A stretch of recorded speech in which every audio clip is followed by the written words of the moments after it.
2016-17, the number of economic and social rights related complaints, which include healthcare, food, water, and social security, increased quite dramatically.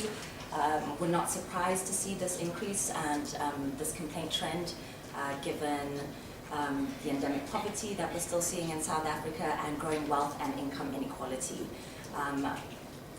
We're also seeing, obviously, that there still remains inadequate access to basic services, which are critical for maintaining human dignity and which still affect a majority of South Africans. These problems specifically, because of their endemic nature, tend to be very long-term and often remain unresolved for many years because departments or local government are often unable to or do not have the skills, capacity, or resources to resolve these matters. So these social and economic rights complaints represent some of the most pressing challenges facing South Africa.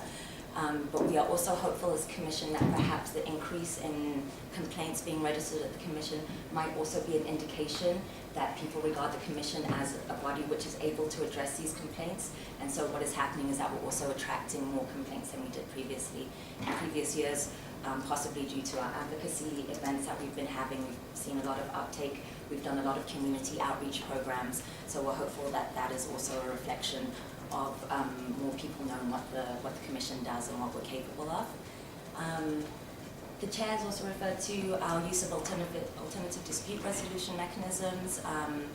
This is a reflection of trying to use non-litigious mechanisms in order to resolve complaints so that we can be more effective, so that we can resolve our complaints more efficiently. As you can see from the side, 90% of our complaints that were resolved through ADR were resolved successfully. The race-based complaints still account for the highest number of ADR resolution mechanisms that we used. On average, 34% of all complaints addressed through ADR mechanisms were race-related. This has remained consistent. In all provinces, the racism complained of was, for the most part, as indicated before, derogatory comments based on race directed at Black people, which violated their right to dignity.